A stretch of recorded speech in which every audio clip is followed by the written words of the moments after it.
बिस्मिल्लाहिर्रहमानिर्रहीम अस्सलाम वालेकुम वरहमतुल्लाहि वबरकातुहू अल्लाहुम्मा सल्लि अला मुहम्मद व आले मुहम्मद रब्बि इश्रह ली सदरी व यस्सिर ली अमरी वहल्लुल उक़दतम मिन लिसानी यफ़क़हू क़ौली आमीन। ख़वातीन हज़रात, आप देख रहे हैं कुतुब ऑनलाइन रमज़ान स्पेशल और मैं हूँ बिलाल कुतुब। और आज हो गया जनाब लॉकडाउन ईज़ आउट, कल से ईज़ आउट हो जाएगा। तो ईज़ आउट का मतलब है कि था ही नहीं, था तो वैसे पहले भी नहीं, लेकिन आज इसके ऊपर गुफ्तगू करेंगे और ख़ास एंगल से करेंगे। हमारे साथ नदीम मलिक साहब इंशाल्लाह ताला होंगे, हमारे बहुत सीनियर एंकर हैं, जर्नलिस्ट हैं, बहुत अच्छे, और ख़ास तौर पे उनका एक एहसान है जिनका जब गुफ्तगू होगी तो उसका जिक्र आपसे करूँगा। डॉक्टर सईद अख्तर साहब हैं और हमारे साथ प्रोफेसर डॉक्टर अत्तर महबूब साहब होंगे। डॉक्टर सईद अख्तर, आपसे अगर इजाज़त दें तो बात को शुरू करूँ। वो एक 4 अरब रुपए का जहाज़ होता है जिसे F-16 कह लें, उसके अंदर जो बैठने वाला बच्चा होता है उसकी उम्र 22 और 24 साल होती है। वो 22-24 साल का बच्चा वैसे सोसाइटी में कुछ नहीं कर सकता, लेकिन 4-6 अरब रुपए का जहाज़ कॉकपिट में बैठ के इसलिए उठाता है क्योंकि उसके पास एक ज़हनी तौर पे एक प्रोजेक्शन होती है और वो फोरकास्ट कर सकता है आने वाले काम को। इस प्रोजेक्शन को अगर हम आम ज़ुबान में बात करें तो हम इसको एल्गोरिदम पे बेस्ड कंप्यूटर के वो प्रोग्राम्स कहते हैं, जिस पे कि हम ज़हनी तौर पे काम नहीं कर सकते, इतनी कैपेसिटी सब में नहीं होती, लेकिन वो प्रोग्राम बताता है कि इस डेटा पे बेस्ड आइंदा क्या होगा। एल्गोरिदम जो फोरकास्ट कर रहा है डॉक्टर साहब, वो ये बता रहा है कि अभी हमारी पीक आने वाली है मौतों की, डिजीज़ की, खुदा न खास्ता, और ये जब आएगी तो इसको भी आने में भी 3 से 4 हफ्ते लगेंगे, फिर ये जाके कहीं स्टेबल होगी। तो आपको क्या लगता है कि ये जो लॉकडाउन ईज करने का फैसला है, हमारे वो कौन से साइंसदान, वो कौन से डॉक्टर साहिबान, वो कौन से एनालिस्ट बैठे हैं हुकूमत वक्त के पास जिन्होंने ये फैसला सजेस्ट किया होगा और इसको एक लफ्ज दिया है और वो है कैलकुलेटेड रिस्क। ये कैलकुलेटेड रिस्क कैसे है? थैंक यू बिलाल भाई। मैं समझता हूँ कि आपने बहुत ही एक अहम सवाल किया और मेरी दुखती रग पे हाथ रखा है। देखिए, किसी भी एपिडेमिक का जब आप स्टडी करते हैं, और ये सिर्फ कोविड की बात नहीं हो रही, ये साइंस का एक बड़ा फंडामेंटल प्रिंसिपल है जिसकी मैं बात कर रहा हूँ। तो आप देखते हैं कि एक बीमारी है, वो ऊपर की तरफ बढ़ती है, उसको अपवर्ड कर्व कहते हैं। फिर वो बीमारी थोड़ा सा ईज ऑफ होना शुरू होती है, बिकॉज हर बीमारी का अपना एक नेचुरल साइकिल है। वो उसका प्लेटो हो जाता है कर्व, और वहाँ से फिर उसका डाउनवर्ड ट्रेंड शुरू होता है। तो जब भी कभी इस तरह की एपिडेमिक्स में, और ख़ासतौर पे एक ऐसी बीमारी के एपिडेमिक में जिसका हमें अभी अलिफ बे भी हम समझने की कोशिश कर रहे हैं, जिसकी कि कोई इलाज हमारे पास मौजूद नहीं है और जिसका कोई भी साइंटिफिक अभी एविडेंस बड़ी लिमिटेड है, हमारा इल्म बड़ा महदूद है।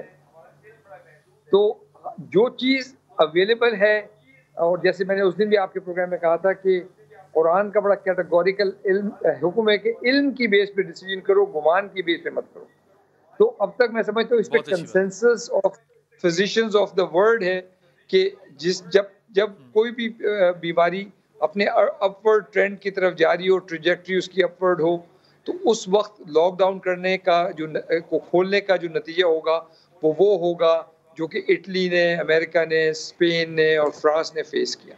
तो लिहाजा किसी भी लिहाज से, तीनों मुल्कों के जो आपने नाम लिए, इनकी जो हेल्थ सर्विसेज हैं वो एक्सीलेंट नहीं है, वो पार एक्सीलेंट समझी जाती थी, और वो पार एक्सीलेंट यानी कि आला तरीन से भी आला तरीन होने के बावजूद वो नाकाम नहीं हो गई। उनकी पिरामिड जो है वो ढट गई, बिल्कुल वो खत्म हो गई और वो पैनिक मोड के अंदर आ गए।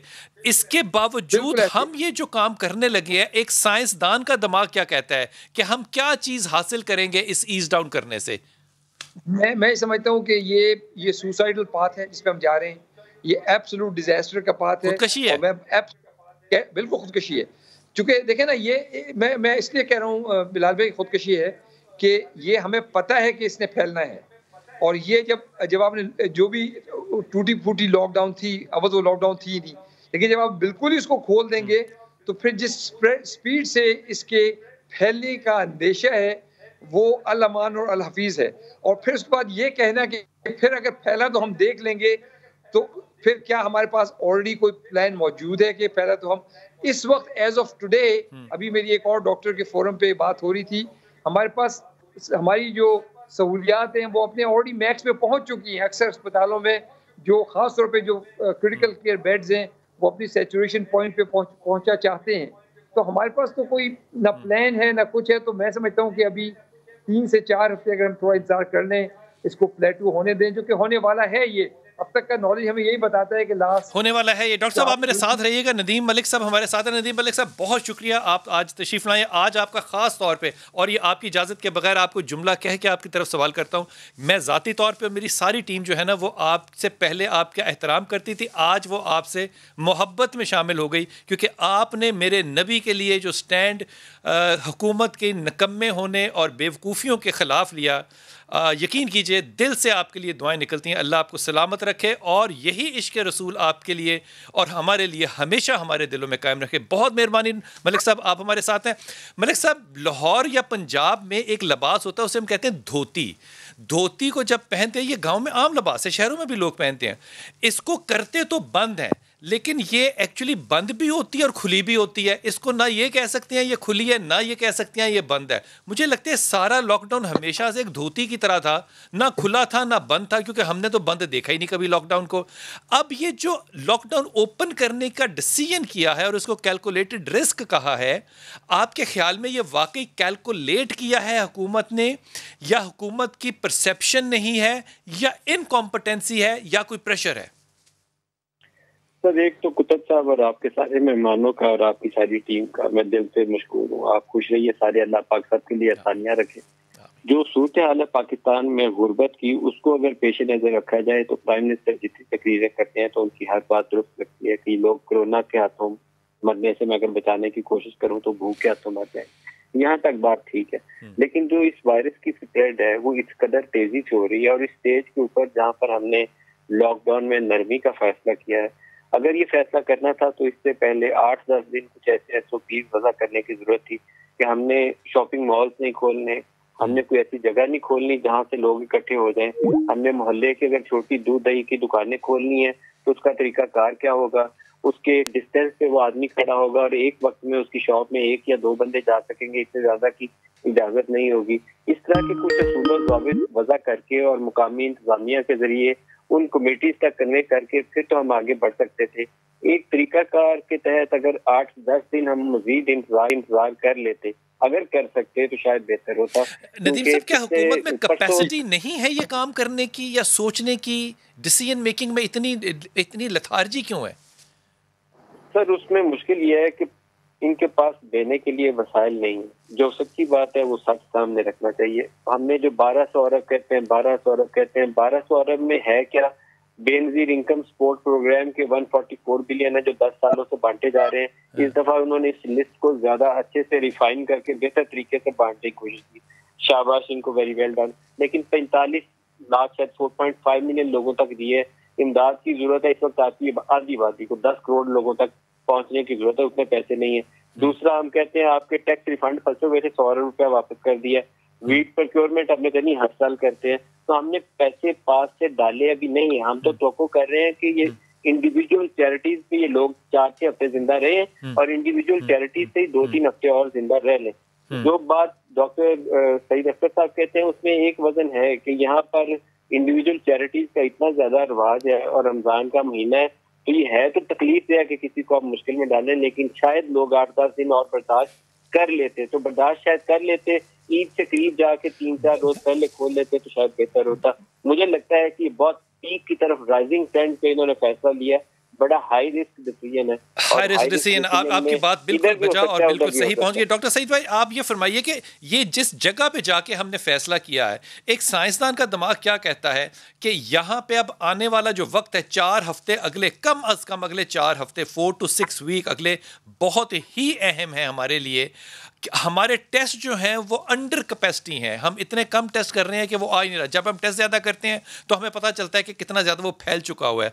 अगर यही हालात रहते हैं और आप जैसे फरमा रहे हैं कि हॉस्पिटल्स पहले ही अपनी कैपेसिटी को फुल कर चुके हुए हैं, तो फिर आगे आपकी बहसियत एक डॉक्टर फोरकास्ट क्या है? फिर पाकिस्तान में होगा क्या? देखिए, इसमें बहुत मैसिव लेवल पे न सिर्फ इंसानी जानों का ज़िया होगा, बल्कि हमारा उसकी वजह से जो इकोनॉमिक लॉस भी जो होगा ना, देखिए ये भी मैं इस पॉइंट को भी मैं चैलेंज करता हूँ कि हमारी जो मुआशरती और मईशती ये लॉकडाउन खोलने से इस्तेहकाम हो जाएगा।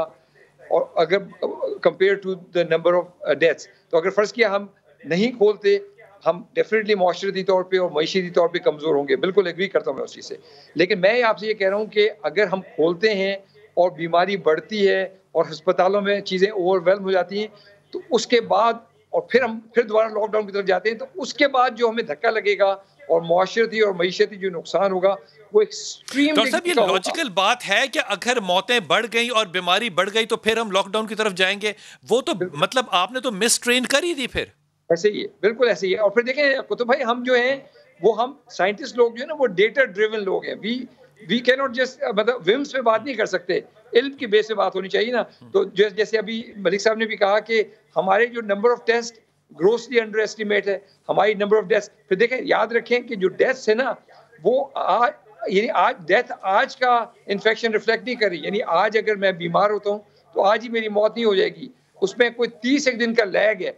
तो हम ये जो 30-40 बहुत मौतें सही देख रहे बात हैं, की। आज का जो बीमारी जो आज के दिन में फैलेगी, उसका जो रिजल्ट निकलेगा, सारी दुनिया की बात है, वो आज से 25 से 30 दिन के बाद पता ऐसे ही चलेगा। इसका मतलब जो है। 30 दिन बाद मौतें आएंगी, तो वो मौतें आज हम जो उन्होंने कहते हैं कि डेथ पैदाइश बड़ी कम ले है, ली है, भाई और डेथ बहुत 15 दिन ज्यादा बाद जो बीमारी आई होगी वो अगले और 15 दिन जाएगी। ऐसे ये ही। सोचने का मुझे नहीं समझ आती कि हुकूमत किस तरह से सोच रही है। प्रोफेसर डॉक्टर अतहर महबूब साहब है हमारे साथ। डॉक्टर साहब, आपने सारी गुफ्तगू सुनी। इस लॉकडाउन के अंदर एक और बहुत ही खूबसूरत फैसला ये किया हुकूमत ने, जिसपे कि बच्चे बहुत ही खुश हैं कि जिसने 9वीं का इम्तहान दिया है, 10वीं में है, वो 10वीं का इम्तहान नहीं देगा, एग्रीगेट पे 10वीं पास करके वो 11वीं में चला जाएगा। वो 11वीं में है, वो 12वीं का इम्तहान नहीं देगा, वो 11वीं के एग्रीगेट पे 12वीं पास करके 13वीं में चला जाएगा, मेडिकल कॉलेज या यूनिवर्सिटी में चला जाएगा। आपको क्या लगता है कि ये फैसला जो है, ये बहसियत एक एजुकेशनिस्ट आपको कैसा लगा? पहले तो ये फरमाइए। जी, इसमें यह है कि ये जो फैसला है, इसमें एक कॉम्प्रोमाइज तो नजर आती है कि टेस्टिंग और एग्जामिनेशन को कॉम्प्रोमाइज कर दिया गया है, लेकिन अंडर द सर्कमस्टेंसेस इसके बेहतर कोई चॉइस अवेलेबल नहीं थी। और इसमें यह है जो पैटर्न होता है, जनरली जो प्रोफेशनल एजुकेशन के लिए बच्चे तैयारी करते हैं, उसमें फर्स्ट ईयर और सेकंड ईयर दोनों में मेहनत करते हैं। लेकिन बहुत सारे बच्चे ऐसे होते हैं जो फर्स्ट ईयर के रिजल्ट के बाद जब उनको कोई शौक लगता है तो सेकंड ईयर में ज्यादा मेहनत करते हैं। तो वो जो बच्चे हैं थोड़े बहुत, वो महरूम रह जाएंगे कि वो अपना रिजल्ट इंप्रूव नहीं कर सकेंगे। लेकिन अंडर द सर्कमस्टेंसेस ये इसकी मिसालें पहले भी मौजूद हैं। डॉक्टर साहब, ये जो मॉडल हमने अडॉप्ट किया है, ये दुनिया में कहीं और भी एग्जीक्यूट हो रहा है? जी, मेरी जो नॉलेज है उसके मुताबिक यूनाइटेड स्टेट्स में भी यूनिवर्सिटीज में, हाई स्कूल्स में बच्चों के जो एग्जाम्स हैं वो वेव कर दिए गए हैं और उनको नेक्स्ट सेशंस में, नेक्स्ट ईयर्स में प्रमोट कर दिया गया है। और सारी दुनिया इस वक्त एक कॉम्प्रोमाइज मोड में चल रही है। और ये हमारे मुल्क में भी तारीख में इसकी मिसालें मौजूद हैं। जब दूसरी जंग अजीम हो रही थी, या जब भी मुल्क जंग की हालात में जाता है, तो जो यूनिवर्सिटीज होती हैं, जो इदारे होते हैं, जो एकेडमीज होती हैं मिलिट्री की, तो उसमें पासिंग आउट परेड जो है वो जल्दी कर दी जाती है। बिल्कुल ठीक बात। डॉक्टर साहब, आपकी तवज्जो अब एक हायर एजुकेशन की तरफ दिलवाता हूँ। मिसाल के तौर पे एंट्री टेस्ट होते हैं, बोर्ड टेस्ट होते हैं। LLB को हमने 2 साल से 3 साल में किया क्योंकि इंटरनेशनली एक्सेप्टेबल नहीं था। B फार्मेसी को हमने D फार्मेसी में, डॉक्टर फार्मेसी में कन्वर्ट किया क्योंकि B फार्मेसी हमारी एक्सेप्टेबल नहीं थी।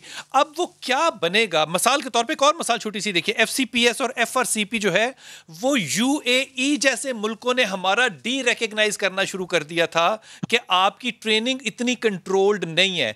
जब ये कॉम्प्रोमाइजेस जाएंगे तो ये बच्चे इंटरनेशनल लेवल पे कैसे कम्पीट करेंगे? डॉक्टर साहब, बिल्कुल, ये चैलेंज डेफिनेटली है और इसका पूरी दुनिया मिलके कोई सोल्यूशन निकालेगी। और ओवरऑल ये है कि जब ये एपिडेमिक थोड़ा सा सबसाइड कर जाएगी तो दोबारा से असेसमेंट्स मेरे ख्याल से इंस्टीट्यूट करनी पड़ेंगी। लेकिन ये है चूंकि व्हील चलाना है, पहिया चलाना है, नेक्स्ट एकेडमिक सेशन स्टार्ट करने हैं, तो उस हद तक तो कॉम्प्रोमाइज एक्सेप्टेबल है।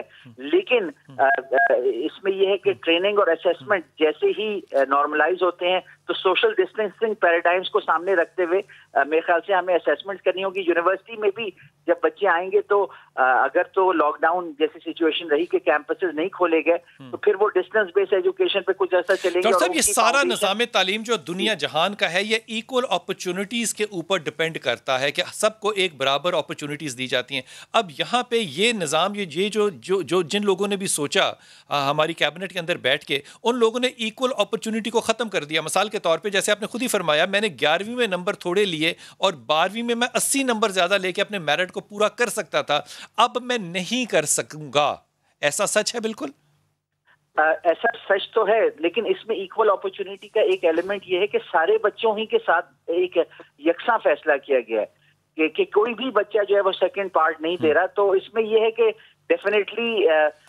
उस लिहाज से तो ये इक्वल है, लेकिन उस लिहाज से अनइक्वल है कि जो पहले पार्ट में अच्छा नहीं कर सका वो एट ए डिसएडवांटेज। डॉक्टर साहब, अब एंट्री टेस्ट की क्या कैफियत होगी? जी, एंट्री टेस्ट का भी जो है, चूंकि सोशल डिस्टेंसिंग पैराडाइम्स के हिसाब से जो डिस्टेंसेस मेंटेन करनी होती हैं, उसके हिसाब से अगर एंट्री टेस्ट करने की कोशिश की जाएगी तो फिर बहुत ज्यादा उसके सेशंस होंगे या बहुत बड़े उसके लिए एरिया चाहिए होगा। और चूंकि गैदरिंग्स पे और लोगों के जमा होने पे वैसे ही पाबंदी है, तो मेरा ख्याल है कि एंट्री टेस्ट भी यूनिवर्सिटीज को वेव करने पड़ेंगे और उनको भी मेरिट जो है वो पार्ट 1। डॉक्टर साहब, ये आपका डायरेक्ट एक ताल्लुक नहीं है, लेकिन एक तालीम दान की हैसियत से ये रोल जरूर है आपका। मिसाल के तौर पे मैं सेकंड ईयर MBBS में हूं और फर्स्ट ईयर के रिजल्ट में मुझे थर्ड ईयर में भेज दिया जाता है। क्या सारी जिंदगी आइंदा आने वाली में मेरी वो MBBS की डिग्री, जो पहले ही बेचारी कमजोर है, वो किसी मेरिट पे कम्पीट कर सकती है दुनिया में? डेफिनेटली ये एक कॉम्प्रोमाइज सिचुएशन तो हो जाएगी, लेकिन इसके लिए हमें फ्यूचर में जब ये पैंडेमिक सबसाइड करती है तो हमें रेमेडियल एक्शंस लेने पड़ेंगे। डेफिनेटली ये देखा गया है कि जो लोग कॉम्प्रोमाइज डिग्रीज लेके आगे जाते हैं तो फ्यूचर में वो उतना अच्छा नहीं परफॉर्म करते। डॉक्टर साहब, कॉम्प्रोमाइज की तो छोड़िए, जो चाइना से पूरा MBBS करके आते हैं, हम तो उनको रिकॉग्नाइज नहीं करते। उनका PMDC टेस्ट लेता है, फिर हम कहते हैं कि आप MBBS हैं। एक प्राइवेट हॉस्पिटल, एक प्राइवेट मेडिकल कॉलेज से जो ग्रेजुएट करता है उसको हम सरकारी हाउस जॉब करने नहीं देते, जब हमारे अपने स्ट्रिक्ट इतने स्टैंडर्ड्स, ताकि हम वर्ल्ड कम्पीट कर सकें।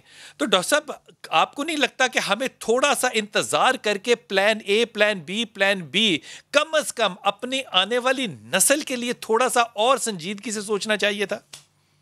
डेफिनेटली इसमें जो चीज अहम है कि उसमें जो ऑनलाइन टेक्नोलॉजीज हैं, जो सिमुलेशन है, जो ट्रेनिंग एनवायरनमेंट्स हैं, उनकी वैल्यू और बढ़ गई है कि जहाँ पे जो एक सिमुलेटेड एनवायरनमेंट में ट्रेनिंग और नॉलेज ट्रांसफर होता था, तो वो चूंकि हम एक डेवलपिंग कंट्री है, हमारे पास उस तरह की फैसिलिटीज नहीं है जो बाहर के मुल्कों में फिर भी अवेलेबल है कि वो वर्चुअल एनवायरनमेंट्स में बैठ के अपने घरों से भी अपनी ट्रेनिंग और एजुकेशनल अपॉर्चुनिटीज को यूटिलाइज कर सकते हैं। जबकि हमारे मुल्क में ये फैसिलिटीज डेवलप हो रही, हमें भी तेजी से ऐसी फैसिलिटीज डेवलप करनी होंगी जिससे वर्चुअल एनवायरनमेंट्स में भी लोगों को ट्रेनिंग और एजुकेशन कैपेसिटी बिल्डिंग की जाए। बिल्कुल आपकी बात ठीक है। नदीम भाई, आपकी तरफ आऊंगा। ये फरमाइए कि ये आपने भी डॉक्टर साहब की बात सुनी कि ये हमने अपने लॉकडाउन को एक सिर्फ मौत के साथ कंपेयर नहीं किया, वाकई ये जिंदगी और मौत के साथ हम कंपैरिजन करें। हमने अपनी आने वाली नस्ल की एक काबिलियत को, एक ट्रेनिंग को, एक डिग्री को, जो उसका मुस्तकबिल है, उसको भी वर्ल्ड ओवर हमेशा के लिए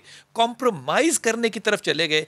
मैं फिर आपसे जानना चाहूंगा, क्या हमारे अंदर हुकूमती सतह पर वाकई सोचने की सलाहियत नहीं है, या हमारा ये ख्याल है कि हमारे फैसले जो हैं यही हतमी और यही बिल्कुल ठीक हैं? कुतुब साहब, मैं 101% इस पॉलिसी की हिमायत करता हूं कि इन बच्चों को बगैर एग्जाम के प्रमोट किया जाए। ये pandemic all over the world है, सिर्फ पाकिस्तान स्पेसिफिक नहीं है कि हमारे बच्चों की डिग्री जो स्कूल की पासिंग है उससे तो मुतासिर हुई है। जो UK वाला है, उन्होंने, कैम्ब्रिज वालों ने क्या किया, उन्होंने भी तो इसी तरह की बातें की ना। तो बाकी दुनिया में भी यही तरीकाकार, इसी को लेकर चलना पड़ेगा। ये अगले साल 1.5 साल का प्रोसेस है। अगर आप नहीं करते तो फिर आप बच्चों के 2 साल जाया कर दे, वो तरीकाकार दुरुस्त नहीं है। एक आपके पास अपॉर्चुनिटी ये थी कि ये जब पैंडेमिक पाकिस्तान में आया है तो उस वक्त की 26 फरवरी जब पहला केस आया, मार्च में आपने स्कूल बंद किए, तो उनका तालीमी साल का 1 माह था जो कंप्रोमाइज हुआ है, 6 हफ्ते या 4 हफ्ते का पीरियड। आप उनकी असेसमेंट उनके पिछले साल की बुनियाद के ऊपर और जो 7-8 माह उसने स्कूल में गुजारे हैं उसकी बुनियाद के ऊपर उसको प्रमोट करके अगली क्लासों में ले जाएंगे। आप जो MBBS का सवाल कर रहे हैं, अगर एक बच्चा MBBS के पहले साल में है तो वो दूसरे साल में जाके पढ़ेगा तो आगे तीसरे साल में जाएगा ना। तो it is not going to compromise our degree का स्टैंडर्ड इंप्रूव करने की जरूरत बहुत जरूरी है। दूसरी तरफ तो ऑनलाइन लर्निंग है। मैं खुद उन कंप्यूटर सामने बैठ के देखा है कि जो जिन यूनिवर्सिटीज ने बच्चों को डिस्टेंस लर्निंग के लिए कोशिश की कि ऑनलाइन पढ़ाएं, वो इस तरीके से पढ़ा रहे होते हैं कि आपकी अटेंशन स्पैन, मैंने खुद विटनेस करके ये आपको ऑब्जर्वेशन दे रहा हूँ, आप 1 मिनट से ज्यादा उनकी अटेंशन स्पैन ही नहीं रख सकते, क्योंकि हमारे टीचर्स को प्रॉपरली ट्रेन किया ही नहीं गया हुआ तो वो ऑनलाइन बच्चों को पढ़ा सके। आपका कंप्यूटर हैंग कर रहा होता है, बच्चों के पास आपके वो टैब या लैपटॉप्स नहीं है, तो we have an opportunity of 3 to 4 months from now onward. जब अगला सेशन आपका अगस्त में स्टार्ट होगा, ये अभी ऐसी बातें कर रहे हैं, अगस्त में यहाँ से लेकर 3 माह तक ये टेलीकॉम कंपनी के साथ मिलकर और जो बड़े मैन्युफैक्चरर असेंबलर्स हैं उनके साथ मिलकर 1000, 1200, 1500 की टैब तैयार हो जाती है, वो बनाए ताकि बच्चे खरीद सकें। ये अगली विंटर में दोबारा आप ध्यान में रखिए कि एक जिस यूनिवर्सिटी में केस निकलेगा वो आप यूनिवर्सिटी बंद किया करेंगे। ये अभी तक ये ऐसे ही है, ये आप इससे डॉक्टर सईद अख्तर से पूछ सकते हैं। अब ये दुनिया में ये साल 6 महीने एक सर के ऊपर हमारे तलवार लटक रही है। अभी जब तक इसका एक फाइनल रास्ता नहीं बन जाता, आपको इस तरह की जो है ना ट्वीक्स करनी पड़ेंगी, उसी के साथ आप आगे निकलेंगे। बहुत सही, बहुत ही सही आपने बात की। डॉक्टर सईद भाई आपकी तरफ आ रहा हूँ। ये जो अटेंशन स्पैन की बात की नदीम मलिक ने, ये बड़ी ही आला है और ये घर में हम बच्चों की देखते हैं, अटेंशन स्पैन बच्चों का कम होता है, घर में होते हैं, कैजुअल एटीट्यूड भी होता है। लेकिन having said all that, actually हमारी फैकल्टी ट्रेंड ही नहीं है। मिसाल के तौर पर आपको मिसाल दे रहा हूँ, मुझे नहीं पता कि एनाटमी ऑनलाइन कैसे पढ़ाई जा सकती है, मुझे नहीं पता कि इंजीनियरिंग का स्ट्रक्चर कैसे ऑनलाइन पढ़ाया जा सकता है, आर्किटेक्चर ऑनलाइन कैसे पढ़ाया जा सकता है। बहुत सी चीजें ऐसी हैं जो कि आपको क्लासरूम आज इन कांटेक्ट चाहिए होते हैं, उसके लिए आपको ट्रेनिंग और वक्त चाहिए। ये दुनिया जहान का प्रॉब्लम है, आई एग्री टू दैट। लेकिन ये जो आने वाला सिस्टम है सारा का सारा, इसमें सबसे ज्यादा जो इंपॉर्टेंट मुझे बात लगती है वो है कि अपनी नस्ल को हेल्दी रखना, जहनी तौर पे और जिस्मानी तौर पे। इन मामलात को देखते हुए आप हुकूमत को सजेस्ट क्या करेंगे? देखिए, ये नदीम मलिक साहब ने बिल्कुल सही बात की कि अब हालात ऐसे हैं कि हमारे पास डिस्टेंस लर्निंग की तरफ जाना ही पड़ेगा हमें। अच्छा, और ये बात बड़ी सही कही कि डिस्टेंस लर्निंग की जो टीचिंग रिक्वायरमेंट्स हैं, बिकॉज मैंने सारी ज़िंदगी पढ़ाया है और यूएसए में जो बहुत सारे मेडिकल स्कूल्स हैं जिसमें इवन सब्जेक्ट्स लाइक एनाटमी में भी वो डिस्टेंस लर्निंग करवाते हैं, लेकिन वो उसके लिए तैयार होते हैं, उनके टीचर्स को प्रिपेयर कराते हैं, उसका एक स्टैंडर्ड बनाते हैं, फिर उसके बाद उसमें फिर जिसमें एक्चुअल फिजिकल कांटेक्ट की ज़रूरत है, तो जैसे 6 महीने का सेमेस्टर है तो 4 महीने वो डिस्टेंस हो गया, तो 2 महीने वो क्रैश कोर्स करा के जो भी फिजिकल कांटेक्ट की ज़रूरत है वो लर्निंग करवा देते हैं। तो उसके लिए एक्चुअली प्लानिंग की ज़रूरत है और मैं चाहता हूँ कि हुकूमत आज एज ऑफ टुनाइट उसकी प्लानिंग शुरू करे, क्योंकि जैसे अभी बात हुई, ये एपिडेमिक यहाँ ख़त्म होने वाली नहीं है, ये लिंगर ऑन करेगी 1.5 साल से 2 साल, इसके फेजेस आएंगे। और मैं अल्लाह ताला से पनाह मांगता हूँ कि जो कुछ लोग ये प्रेडिक्ट करें कि इसकी अब सेकंड वेव आने वाली है, और फिर कुछ लोग प्रेडिक्ट करें कि इसकी एक फिर मैसिव वेव आएगी विंटर में, जैसे थोड़ा सा टेम्परेचर कूल डाउन होगा। आपने बड़ी संजीदा बात की डॉक्टर सईद अख्तर साहब और नदीम मलिक साहब, आपका बहुत शुक्रिया। डॉक्टर अख्तर साहब, आपसे आखिरी सवाल है, मुझे इंतहाई मुख्तसर से इसका जवाब फरमाइएगा कि क्या अगर ये 1 साल भी और चलता है, मैं 2 साल की सईद अख्तर साहब वाली बात नहीं कहता, अगर 1 साल भी और चलता है तो क्या हमारी फैकल्टी प्रिपेयर्ड है यूनिवर्सिटियों स्कूलों में कि वो इसको वाकई सीरियसली टेक ऑन ले सके इसकी? मैं समझता हूँ कि हमारे मुल्क में तेजी से ट्रांसफॉर्मेशन हो रही है, एटलीस्ट प्राइवेट सेक्टर स्कूल्स में और पब्लिक सेक्टर और प्राइवेट सेक्टर यूनिवर्सिटीज दोनों में हायर एजुकेशन में डिस्टेंस और टेक्नोलॉजी बेस्ड टूल्स के इस्तेमाल में फैकल्टी ट्रेन हो रही है। हायर एजुकेशन कमीशन ने भी इसमें पॉलिसी गाइडलाइंस दी हैं और मैंने ये देखा है, मेरी ऑब्जर्वेशन है bye leading a large public sector university, कि यहाँ फैकल्टी तेजी से टेक्नोलॉजीज को अडॉप्ट कर रही है और इंशाल्लाह ताला we will be in a better situation 3 months from now. और अगर ये लॉन्ग ड्यूरेशन की पैंडेमिक भी होती है तो इंशाल्लाह ताला we learn to live with it and perform our normal functions within those constraints. Professor doctor Mahboob sahab, Saeed Akhtar साहब और नदीम मलिक साहब, बहुत शुक्रिया। आप लोगों ने बड़ी इनलाइटनिंग बात की और बड़ी हौसला अफजा बात की। एक छोटा सा वक्फा लेते हैं, वापस आते हैं और बात करेंगे उस फाउंडेशन पे जो थैलेसीमिया का इलाज करती है, सुंदस फाउंडेशन, और इंशाल्लाह ताला आपको बैतुल माल के भी काम से आगाह करेंगे और सुंदस फाउंडेशन के भी, और बहुत अच्छे, खूबसूरत और दीनदार मेहमान कौन होंगे हमारे साथ, वापस आइए।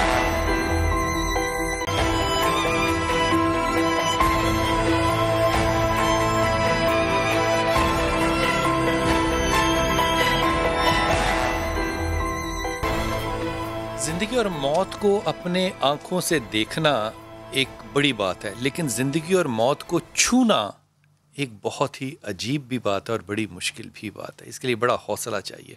जो लोग इस मौत को छूते हैं उसमें सबसे अव्वल जो फ्रंट फोर्स पे नज़र आते हैं वो हमें लोग नज़र आते हैं जो कि अपने मुल्क के लिए अपनी जान को देते हैं और हम उन्हें शुहदा का दर्जा देते हैं। वो इस मुल्क को अपना खून देते हैं। इस मुल्क में, इस दुनिया में ऐसे लोग भी हैं जिनको आपके खून की ज़रूरत है। मैं बहसियत एक फ़र्द के ये फतवा तो नहीं दे सकता कि वो शहादत का दर्जा होगा जो खून देगा, लेकिन बहसियत एक इंसान मैं आपको ये पूरी ईमानदारी से कह सकता हूँ कि अगर शहादत का दर्जा होता तो ये शहादत का दर्जा अजीम तरीन दर्जों में से एक दर्जा होता जो आप किसी की जान को बचाने के लिए दे सकते हैं। एक जान को बचाना पूरी कायनात में जितनी जानें हैं इनको बचाने के मुतरादिफ इक्वल है, और एक को मारना उसके मुतरादिफ है कि आपने सबको मारा। इतना बड़ा ये अमल है। एक जान नहीं, आप सारी इंसानियत को बचा रहे हैं। दो लोग पाकिस्तान में बहुत से लोग अच्छा काम कर रहे हैं, लेकिन दो लोग ख़ास तौर पे थैलेसीमिया वो बीमारी है जो मारूसी है। मारूसी से मतलब होता है माँ बाप के जेनेटिक्स, माँ बाप की वजह से दोनों में से कोई एक बीमार होता है तो बच्चों में मुंतकिल होती है ये बीमारी। बहुत से ममालिक में कानून बन चुका है कि पहले मैरिज से पहले, शादी से पहले अपने खून का थैलेसीमिया का टेस्ट कराया जाए ताकि अगली औलाद में ना जाए। अब वो जो बच्चे हैं उनकी ज़िंदगी का जो दारो मदार है वो एक बोतल खून है तकरीबन 15 दिन के बाद, वरना 30 दिन के बाद उनकी ज़िंदगी जो है वो सिर्फ अल्लाह ही चाहे तो वो बच सकती है और नहीं। बैतुल माल पाकिस्तान का इस मामले में बहुत अच्छा काम कर रहा है। ये मैंने इस्लामाबाद में देखा है, बाकी इनके 7-8 सेंटर्स और है पाकिस्तान में। ऑन अब्बास के साथ बात करेंगे जो कि MD बैतुल माल है, उनसे भी।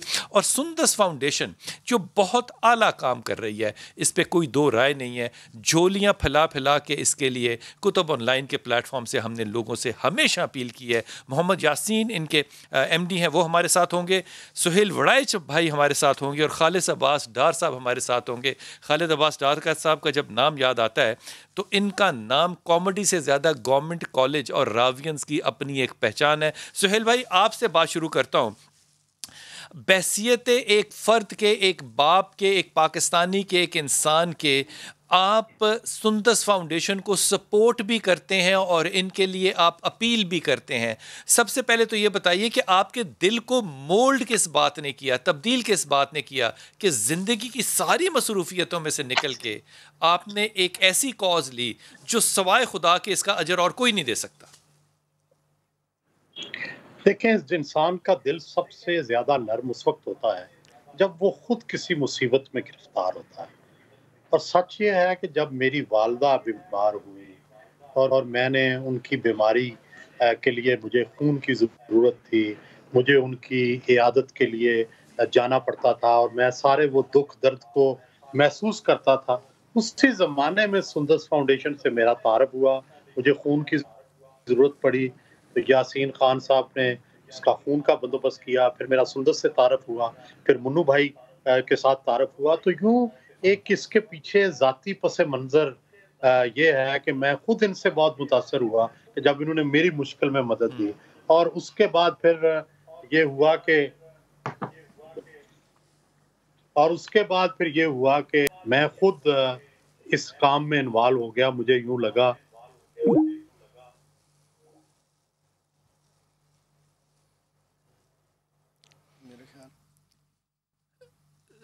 सुहेल भाई, आपकी आवाज़ कट रही है। ऑन अब्बास, आपकी तरफ आता हूँ।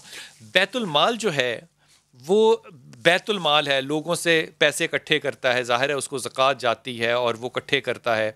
ये सारा काम जो है ये माल तक का तो समझ में आता है, ये खून की डिस्ट्रीब्यूशन और खून के सेंटर्स, और मैंने इस्लामाबाद में जो आपका सेंटर देखा है वो आउट क्लास है, मैंने बाकी देखे नहीं हैं, आउट क्लास है।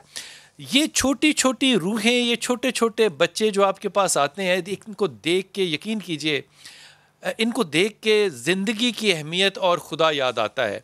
ये फरमाइए कि क्या कितने लोग हैं जो आपके पास माहाना आते हैं और खून लगवाते हैं, और कितना खून दरकार होता है आपको हर महीने अपने तमाम सेंटर्स के लिए? Thank you very much Bilal भाई। सबसे पहले मैं आपको थोड़ा सा ये बात करा दूं कि बैतुल माल जो है वो ज़कात के पैसे नहीं, हमें फाइनेंस मिनिस्ट्री से पैसे आते हैं और शाबाश है, अच्छा रन करते हैं। नंबर 1। नंबर 2, ये जो आप बात कर रहे थे थैलेसीमिया के बच्चों के, पाकिस्तान में लगभग तकरीबन 1 लाख इस वक्त बच्चे ऐसे हैं जिनको थैलेसीमिया के मर्ज में जो है मुब्तला है, और हर साल 5,000 बच्चे नए पैदा हो रहे हैं जो इस मर्ज में मुब्तला होते हैं। अब जैसे कि आपको पता है ये वो बीमारी है जो कि ताहयात है, और इसमें से रिकवरी तकरीबन क्या 100% पॉसिबल नहीं है। आप इसमें से रिकवर नहीं हो सकते, और आपको ताहयात ही इसमें जो है ना आपको खून लगवाना पड़ रहा है। लेकिन उससे बड़ा जो अनफॉर्चुनेट है कि ना सिर्फ जब आप खून लगवा रहे होते हैं, अब खून लगवाने के दौरान आपके जिस्म में जो आयरन है, जो फौलाद है, उसकी मिकदार बढ़ना शुरू हो जाती है। उसको कंट्रोल करने के लिए हर महीने आपको 15 से 20 हजार की दवाई खानी पड़ती है ताकि वो फौलाद आपके जिस्म में कंट्रोल रहे। इसीलिए इन बच्चों के चेहरे जो हैं वो ज्यादा कालक की तरफ जा रहे होते हैं, क्योंकि आयरन ज्यादा होता है, तेल हो जाते हैं।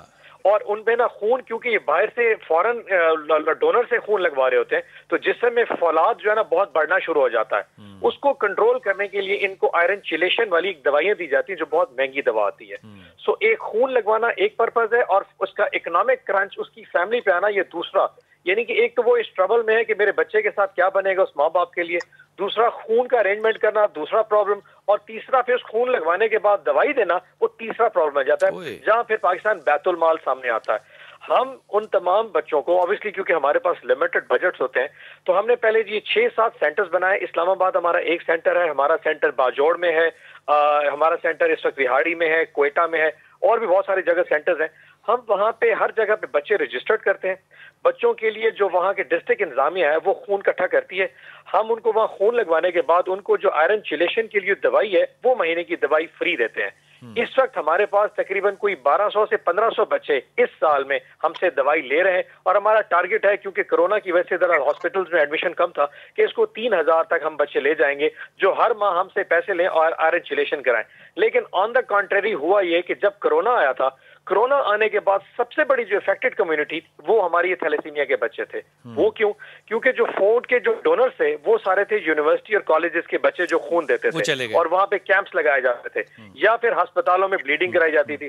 तो अस्पताल कोरोना की वजह से इमरजेंसी सिर्फ ऑन थी और नॉर्मल प्रोसीजर बंद कर दिए, और हॉस्पिटल कॉलेज बंद होने की वजह से जो डोनर्स थे वो आने बंद हो गए। तो और ट्रांसपोर्ट, पब्लिक ट्रांसपोर्ट बंद थी, तो जब यहाँ इन्होंने खून लगवाने के लिए आना था वो उनको तो खून आपके पास था ही नहीं। ठीक है। इतना बड़ा फिनोमेना क्रिएट हो गया कि हमने प्रेसिडेंट साहब आरिफ अलवी साहब से रिक्वेस्ट की कि सर आप आए और पब्लिक कैंपेन लॉन्च करें, और लोगों को कहें कि आप खून देना शुरू करें।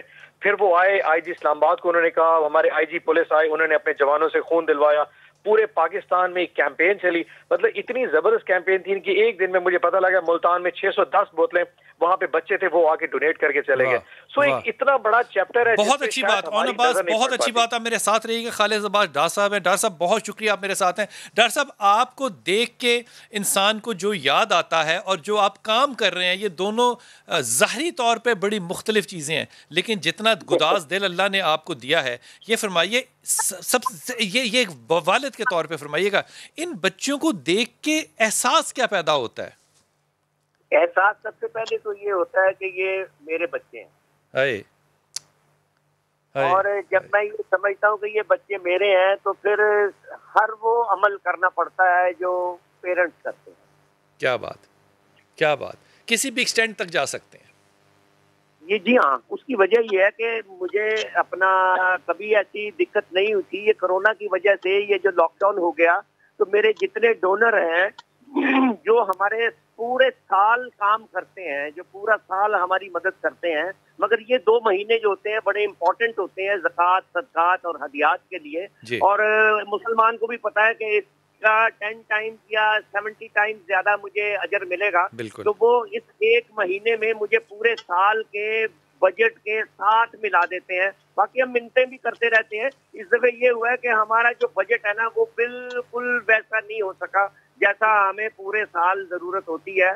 इस महीने में भी अभी देखो, अल्लाह करे, ये मोहतात रवैया जो रखा है ना जी लॉकडाउन की वजह से, उन बुजुर्गों ने जो मेरे डोनर थे वो शायद अल्लाह करे ये मेरी आवाज सुन के, मेरी रिक्वेस्ट सुन के, मेरे जितने फॉलोअर हैं, ये जितने मेरे फैंस हैं, वो जैसे ब्लड देते हैं दलेरी के साथ, इस तरह वो डोनेशंस भी बड़ी दलेरी के साथ आगे देते हैं। और मुझे नहीं देते, ये अल्लाह का काम है, अल्लाह को दे रहे हैं, ये अल्लाह का और उनका राब्ता है, ये डायरेक्ट डायलिंग है। अल्लाह रब्बुल इज्जत के साथ। बड़ी आपने अब्बास डार आपने बड़ी आला बात की। ये जो सदका है ना, अल्लाह के रसूल कहते हैं कि सदकात से मुश्किलात कम हो जाती हैं, वो चाहे माल का सदका हो या किसी के जुमले का सदका हो। लेकिन मैं ईमानदारी से अपनी दानिश से कह रहा हूँ, अब खालिद अब्बास डार यकीन करें, खून से बड़ा सदका जो है ना वो हो ही नहीं सकता, खून से बड़ा हदिया हो ही नहीं सकता। आप अपनी जान को निकाल के किसी के आगे रख रहे हैं कि लीजिए। मोहम्मद यासीन आप मेरे साथ हैं, ये फरमाइए कि सुंदस फाउंडेशन पाकिस्तान में कितने अदारे चला रही है, ये फरमाइए। बिस्मिल्लाहिर्रहमानिर्रहीम। सबसे पहले तो आपका शुक्रिया कि आपने मौका दिया और आप हमेशा हर साल जो है वो इस दफ़ा भी हम आपके साथ होते, अगर ये सोशल लॉकडाउन ना होता तो हम आपके साथ होते और उन बच्चों के साथ आपके साथ ये कर रहे होते अपील। आप फरमाइए। जी, आपके चैनल का आपका शुक्रिया कि आप जो है दोबारा जो है वो थैलेसीमिया के बच्चों की आवाज़ बने हैं। तो मैं बस यहाँ पे यही अपील करता हूँ आपसे, जिस तरह आपने पूछा है कि हमारे जो है इस वक्त 6 सेंटर्स जो हैं वो काम कर रहे हैं पाकिस्तान में, और अगर ये लॉकडाउन ना होता तो हमारा कराची और पेशावर में भी ये सेंटर जो है ना शुरू हो चुके होते। और इस वक्त हमारे पास 6000 जो हैं वो रजिस्टर्ड मरीज़ हैं जिनको हमने रजिस्टर्ड किया हुआ है, उनको हम खून और अज़ाए खून मुहैया कर रहे हैं। और ये टोटली जो है एक बच्चे का यासीन आपके पास महाना कितना एक्सपेंस होता है मेडिसिन का, जो कि आयरन की ज़्यादती को कम करने के लिए और उसको लुक आफ्टर करने के लिए ज़ाहिर आपके पास डॉक्टर्स भी हैं, टीम्स होती हैं पूरी। एक बच्चे का औसतन खर्चा कितना आता है आपके पास? जी, जो एक बैग के ऊपर जो ट्रांसफ्यूजन होती है उसके ऊपर तकरीबन 5 से 7 हज़ार रुपया एक बैग के ऊपर, जब एक ट्रांसफ्यूजन होती है तो उसके ऊपर ब्लड के ऊपर ख़र्चा आता है। और इसी तरह जब आयरन चिलेशन उनको दी जाती है तो एक बच्चे के ऊपर तकरीबन 20,000 रुपये से लेकर 45,000 रुपये तक का भी ख़र्चा आता है। तो आप ये देखें कि जो गरीब बच्चे हैं उनको वो जो है ये दवाइयाँ नहीं ले सकते। तो मैं आज पाकिस्तान बैतुल माल जो है वो बहुत अच्छा काम कर रहा है और पूरे पाकिस्तान में काम कर रहा है। और अब्बास बप्पी साहब भी मेरी बात सुन रहे होंगे, मैं इनसे भी अपील करूँगा कि पूरे पाकिस्तान में जितने भी थैलेसीमिया के मरीज़ बच्चे हैं, वो चाहे सुंदस फाउंडेशन है, वो नूर थैलेसीमिया फाउंडेशन है, वो फातमिद फाउंडेशन है, वो अफ़ज़ाल मेमोरियल है, वो काशिफ इकबाल है, या जितने भी इदारे हैं, मैं आपके आज चैनल के तवज्जुह से अपील करूंगा कि ये सब बच्चों के लिए जो है अद्वियात का जो है वो इंतज़ाम करें, क्योंकि ये अद्वियात ना मिलने की वजह से ज़्यादा अमवात हो रही हैं इन मरीज़ बच्चों की। तो मैं आपके चैनल से जो है अब्बास बप्पी साहब से भी अपील करूँगा और वज़ीर आज़म पाकिस्तान से भी अपील करूँगा कि वो पाकिस्तान बैतुल माल का बजट भी बढ़ाएं और सुंदस फाउंडेशन जैसे जो थैलेसीमिया के इदारे हैं उनको भी जो है वो खसूसी ग्रांट दें। जिस तरह अब लॉकडाउन हुआ, कोरोना का सिलसिला हुआ, सेहत के लिए जो है वो काफ़ी बजट दिया, बाकी चीज़ें की गई, लेकिन बड़ी अच्छी आपने बात की और आपकी बात सुन भी रहे हैं। और अब्बास आप इसको रिस्पॉन्ड करना चाहें तो ज़रूर कीजिए। और ये भी फरमाइए कि ये बात बड़ी आला है कि आपने फरमाया कि हम खैरात और सदकात नहीं लेते, ये फ़ंड है जो दे रहे हैं। इसका मतलब कि इसमें तमाम लोग जो हैं, मैं सैयद गैर सैयद दोनों की बात कर रहा हूँ, वो लोग आपसे बेनिफिट हासिल कर सकते हैं। जी बिल्कुल कर सकते हैं। मैं यासीन साहब की बात को आगे बढ़ाते कहूँगा, ये जो प्राइवेट एनजीओज होती है ना सर, ये बहुत बेहतरीन काम करती हैं और गवर्नमेंट का ये काम है कि इनके काम के कोलैबोरेट करके इनको फैसिलिटेट करना, क्योंकि इसकी वजह से हम पे प्रेशर कम आता है। अगर गवर्नमेंट सब तमाम लोगों का इलाज खुद कराना शुरू कर दे तो शायद हम अफोर्ड नहीं कर सकते।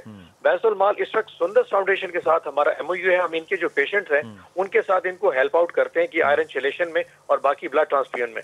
आपकी यासीन साहब की बात को उड़ाते और बिलाल भाई आपकी बात बढ़ाते हैं कि 1 जुलाई 2020 से ऑनवर्ड 10 नई NGOs हम ऑन बोर्ड कर रहे हैं जो कि थैलेसीमिया पे काम कर रही हैं बच्चों के साथ। हम उन NGOs को फाइनेंशियली सपोर्ट करेंगे कि जितने बच्चे उनके पास है उसमें कुछ कुशन हम अफोर्ड कर सके, ताकि उन पे जो एक्स्ट्रा बर्डन आ रहा है वो लेसन किया जा सके और वो ताकि नए बच्चों को। और भाई बहुत बहुत बहुत बहुत आला बात, ऑन अब्बास हमेशा की तरह बहुत आला बात, बहुत आला बात। 10 और को आप ऑन बोर्ड कर रहे हैं, बहुत बहुत आला बात। एक बच्चे को एक फैमिली, एक औसतन फैमिली जो है ना सुहेल वड़ाच भाई, एक औसतन फैमिली एक बच्चे के एक्सपेंसेस को अफोर्ड नहीं कर सकती, ये बात बिल्कुल ठीक है। जिस तरह मेरे कप्तान ने अपनी वालदा की बीमारी को देख के और उससे तजर्बा सीखा, आपने फरमाया, मुझे नहीं इस बात का इल्म था कि आपने अपनी वालदा की मुश्किलात को देखते हुए इस बात का एहसास किया। ज़ाहिर है माँ का एक जो रुतबा और रिश्ता है वो कभी भी नहीं इंसान से छूटता। इन बच्चों को जब आप जाकर देखते हैं तो इनके पास मैं जब भी गया हूँ, इनके साथ ज़्यादातर इनकी माएँ आई होती हैं, बाप भी आए होते हैं, लेकिन ज़्यादातर माएँ आई होती हैं। जब इन बच्चों को देखते हैं, इनकी मदद करते हैं, तो अपना एहसास जो होता है वो ज़्यादा डोमिनेंट होता है, या आपको लगता है कि वो जो अब काम कर रहे हैं आप, कि ज़िंदगियां बचानी है और ये ऑब्जेक्टिव काम है, ये ऑब्जेक्टिव है ज़्यादा वराइज साहब, या इमोशनल है ज़्यादा? मेरा ख्याल है कि मुझे एक ना बचपन से ये एहसास हो गया था। महात्मा बुद्ध की मैंने कहानी पढ़ी तो मुझे ये लगा हाँ। कि ये दुनिया दुखों का घर है, और दुखों को शेयर करने से आपको खुद भी एक रिलैक्सेशन मिलती है, और फिर बड़े से बड़ा जब आए दुख आता आए है आए। तो आप उसको सह लेते हैं। तो मैं पहले भी कई बार जाके खड़ा हो जाता था, मदद करता था, और मुझे यूँ लगता है कि ये उसी की एक्सटेंशन है। बच्चों को जब मैं देखता हूँ तो वाह। यूँ समझिए कि मुझे एक सुकून भी मिलता है। मेरे मेरे अंदर जो तकब्बुर, गरूर और वो जो दुनियावी आलाइशें हैं वो मरती हैं, और उसकी बजाय मुझे इस दुनिया की बेसबाती पर, इस दुनिया के दुखों पर, इस दुनिया की मुश्किलात जो हैं वो नज़र आती हैं, तो दिल नरम होता है।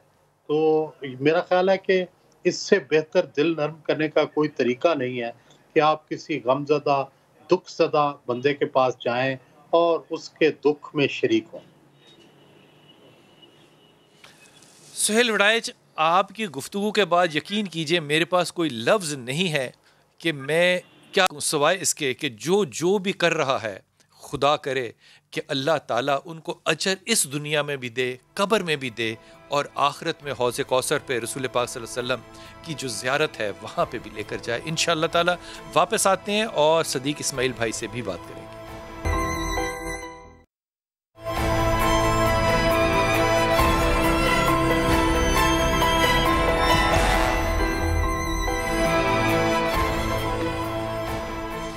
थैलेसीमिया के उन बच्चों को जिनको खून चाहिए, उनको आपने खून ज़रूर देना है। और ये यकीन कीजिए, मैं ये फतवे के तौर पे नहीं कह सकता, ईमान के तौर पे कह रहा हूँ, ये एक इबादत है। और इन बच्चों की दुआओं में आज एक नात भी शामिल करते हैं। नात शामिल करने के लिए मेरे साथ सदीक इस्माइल भाई हैं। सदीक भाई अस्सलाम वालेकुम, कैसे हैं आप? और एक तो अपनी तबीयत फरमाइए, और एक फरमाइए कि रमज़ान कैसा चल रहा है? वालेकुम सलाम बिलाल भाई। रमज़ान तो रहमतों और बरकतों का बाबरकत महीना है, लेकिन इस साल हम रमज़ान गुजार रहे हैं, यह हमारा एक इम्तिहान है। लेकिन बहरहाल रहमतों और बरकतों का महीना है, अल्लाह की बारगाह में दुआ भी करते हैं। हम मिलकर रमज़ान की ट्रांसमिशन किया करते थे कराची से। इस बार आप भी लाहौर में हैं, मैं कराची में हूँ। कैसी महफ़िलें सजती थी। आज मुझे अमजद साबरी शहीद की भी याद आ रही है, वो भी हमारे साथ महफ़िलों में, बल्कि महफ़िल की जान हुआ करते थे।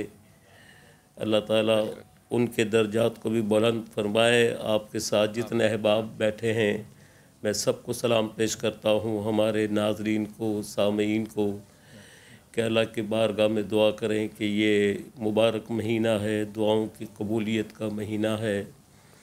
अल्लाह ताला हमारी मुश्किलातों को आसान फरमाए, और ये कोरोना की शक्ल में एक वबा हमारे सामने जो आई है, अल्लाह ताला इस मुबारक महीने की बरकत से इस कोरोना वायरस को ख़त्म फरमाए, इसका ख़ात्मा है। सदीक भाई, परसों अमजद की बरसी है, इंशाल्लाह परसों उसकी बरसी में दुआ भी करेंगे और शामिल भी होंगे इंशाल्लाह ताला।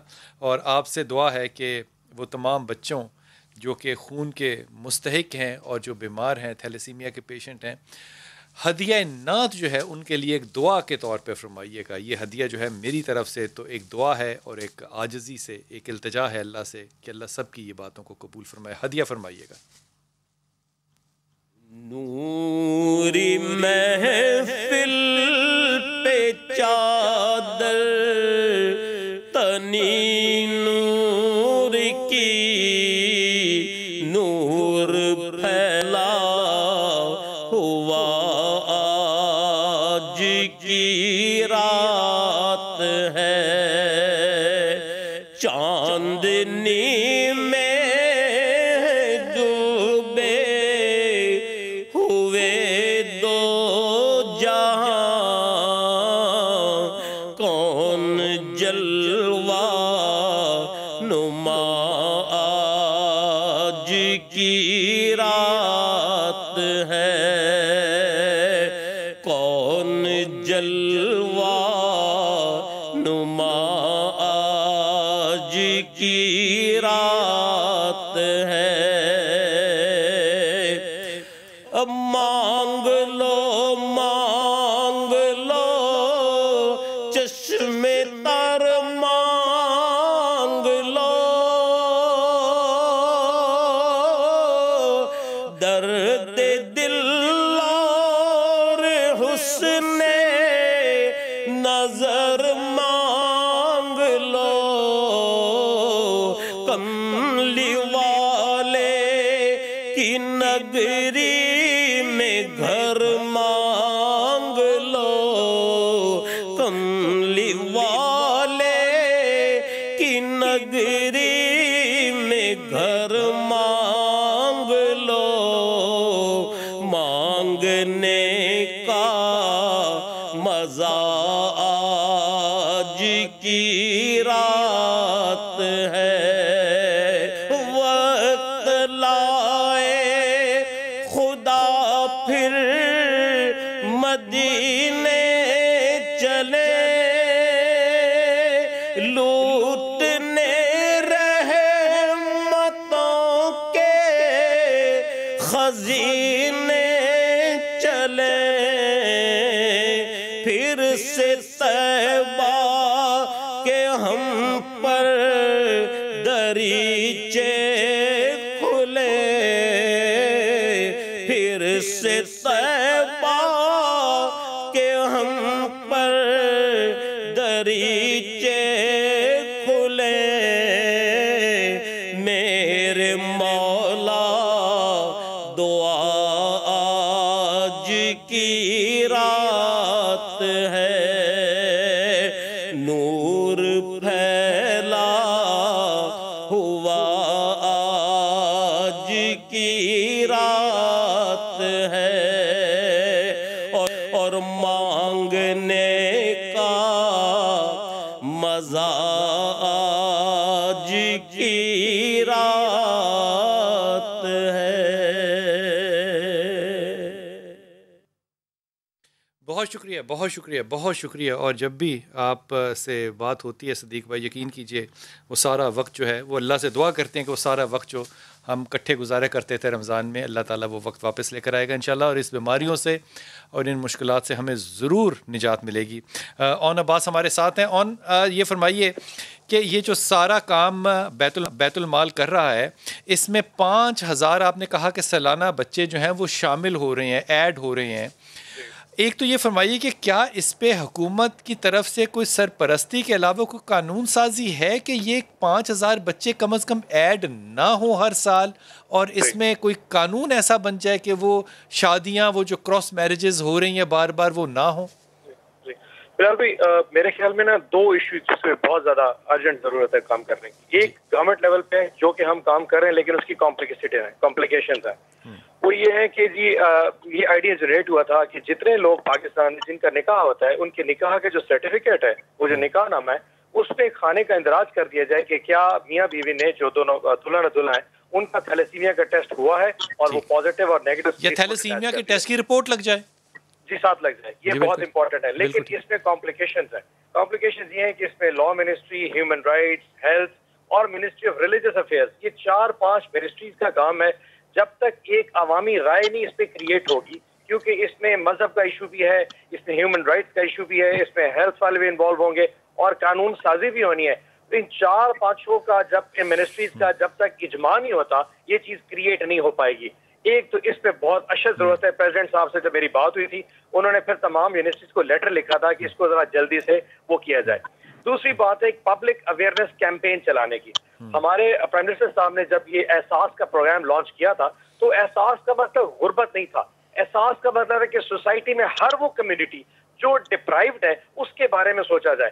अगर एक पब्लिक अवेयरनेस कैंपेन ये कम से कम लॉन्च की जाए सेलिब्रिटीज के लेवल पे, आपके लेवल पे, कि लोगों को बावर कराया जाए कि खून देना एक तो उनकी सेहत के लिए नुकसानदेह नहीं है नंबर 1, और नंबर 2, पाकिस्तान में अगर 1 लाख बच्चे इस वक्त थैलेसीमिया के मर्ज में मुबतला है और अगर महीने में 3 या 4 बोतलें कम से कम लग रही हैं, तो 4 लाख बोतलें ऐसी कम्युनिटी को जा सकती है जिनका एक्सीडेंट नहीं होता, जिनको बिल्कुल ठीक है बात, आपकी बात पहुंची अब्बास, आपकी बात पहुंची। यासीन हमारे साथ है। यासीन, आपके साथ बच्चे हैं, किसी बच्चे से ऐसी बात कराइएगा, मैं सिर्फ ये देखना चाहता हूं कि उनकी आंखों में जिंदगी की उम्मीद कितनी है और किस तरह से वो खौफ से नहीं देखते ज़िंदगी को। किसी भी बच्चे से बात कराए वो ज़िंदगी में आगे क्या करना चाहता है, क्या बनना चाहता है, कैसे बढ़ना चाहता है आगे ज़िंदगी में। बिलाल भाई, मैं आपकी मुलाकात जो है 2-3 बच्चों के साथ करवाऊंगा। सबसे रमशा खान है हमारे साथ, वो अपने बारे में बताएगी। ये बहुत बहादुर बच्ची है, ये बाकी थैलेसीमिया के बच्चों के लिए भी काम करती है। और इसके बाद जो मैं दूसरे बच्चे के साथ भी बताऊंगा कि जो अपनी तालीम हासिल कर चुका है, अपना बिज़नेस कर रहा है, और बाकी बच्चों के साथ भी मैं सबसे पहले मैं रमशा से बात करवाता हूँ आपसे। अस्सलाम वालेकुम, मैं रमशा अहमद हूँ। मैं ग्रेजुएशन कर रही हूँ और मैं उसके साथ जॉब भी करती हूँ और मैं मैरिड भी हूँ। मैं सिर्फ एक रिक्वेस्ट करना चाहती हूँ कि अपनी ज़कात और खून की अतियात हम जैसे थैलेसेमिक बच्चों के लिए दीजिए। अगर आप अपनी ज़कात और खून की एहतियात नहीं देंगे तो हमारी ज़िंदगी का पहिया रुक जाएगा। तो आपसे फिर से रिक्वेस्ट है कि आप यासीन, इनसे ये पूछिएगा कि जब ये सख्त लॉकडाउन की वजह से खून नहीं मिल रहा था, तो तब इन लोगों के, इन बच्चों के एहसासात क्या थे? हेल्थ पे गोल्ड मेडल लिया है डॉक्टर आरिफ अलवी से, और मैं सिर्फ आप सबसे यही रिक्वेस्ट करना चाहती हूँ।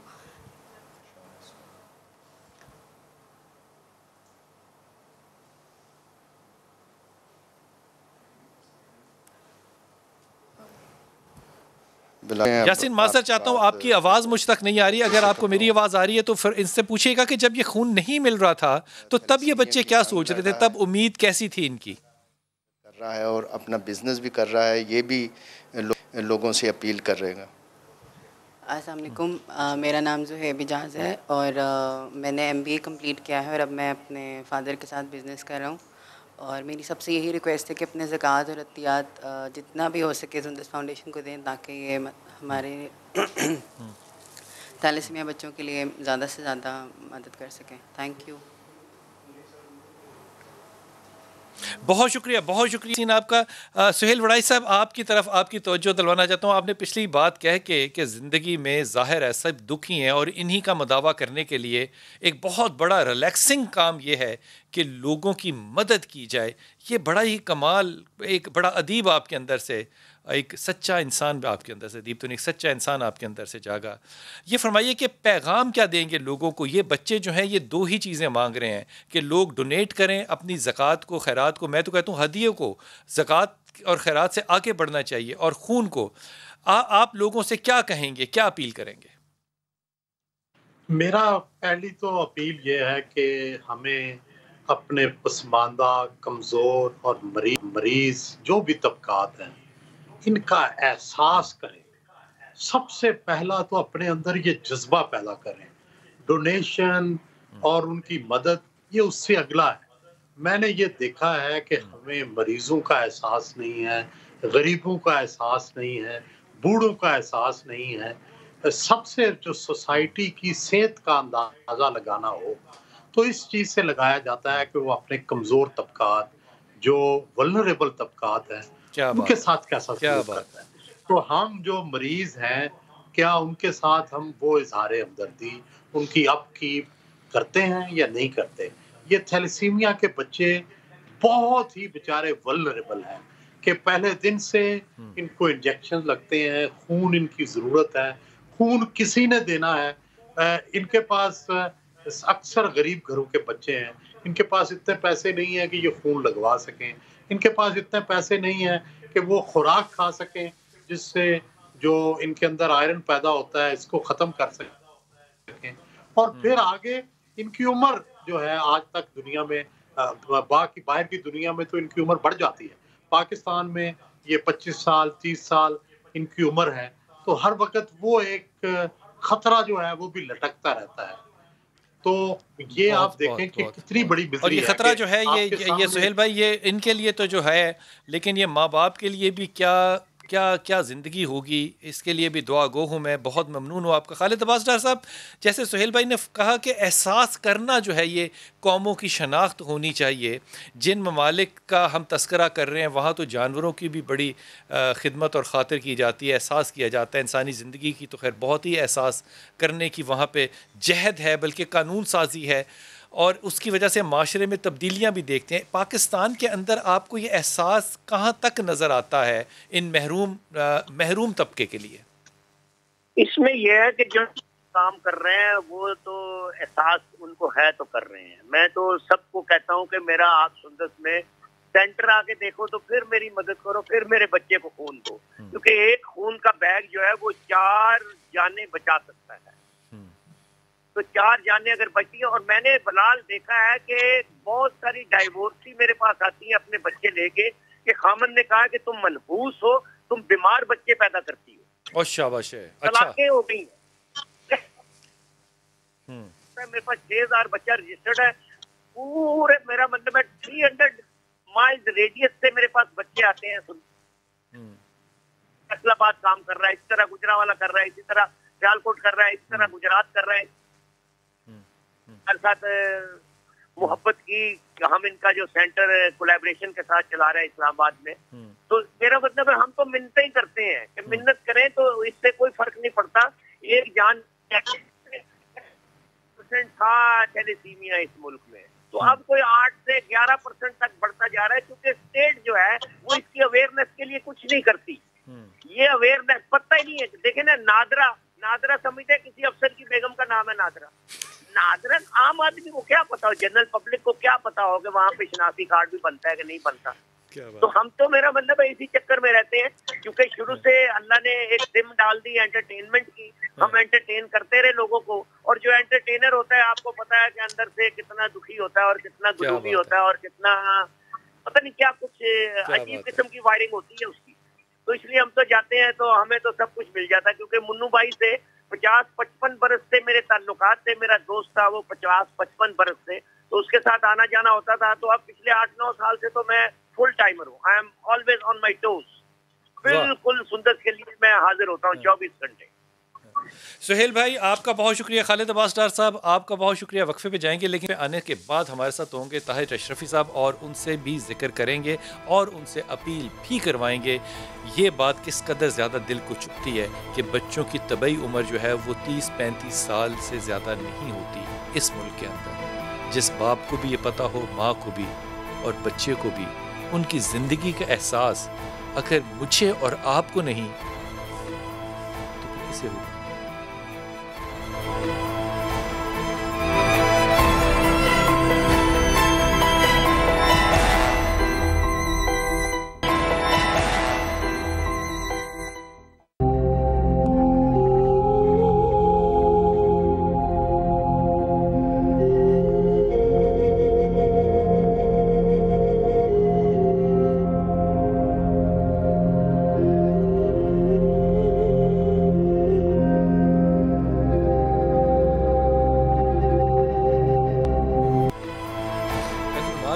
सुंदस फाउंडेशन हो। यासीन आप हमारे साथ हैं। सुंदस फाउंडेशन का अकाउंट नंबर वगैरह डिटेल्स जो हैं वो आपके सामने हाजिर हैं, लेकिन मैं आपसे बात करूं कि सबसे ज़्यादा ज़रूरत जो है वो उन बच्चों की है जो कि इस वक्त इस खौफ में मुब्तला हैं कि शायद खून मिले शायद खून ना मिले। इस खौफ से उनको खुदा के वास्ते निकालिए। जब ये बात ज़कात और सदक़ात की होती है, मेरी दरख्वास्त ये होगी कि आप इससे आगे बढ़िए और आप हदिये में जाएं, आप अपने माल को तकसीम करें ताकि अल्लाह ताला अपनी रहमतें आपके लिए तकसीम करें। हमें ताहिर अशरफी साहब ने ज्वाइन किया। ताहिर भाई बहुत शुक्रिया आपका। ताहिर भाई मैंने और आपने मिल के इस बात को बड़ा ज़ोर दिया था, ख़ास तौर पर मैंने, आपका नाम तो मैं बीच में ऐसे ही ले रहा हूँ, कि मस्जिदों के अंदर गैदरिंग्स नहीं होनी चाहिए, लॉकडाउन है, बिल्कुल ये नहीं होना चाहिए, वो नहीं होना चाहिए। अब कमाल बात है, अब मैंने यू टर्न ले लिया अपने कप्तान की तरह। अब मैं कहता हूँ कि अगर सारा मुल्क आपने खोल दिया है तो मस्जिदों को भी बिल्कुल खोल दें, फिर वो मजालिस को भी खोल दें, फिर जुलूसों को भी खोल दें, फिर ये बाकी से सारा का सारा जो कोरोना है ये मजहबी लोगों के लिए ही क्यों सच्चा निकला और बाकी लोगों के लिए क्यों ना निकला?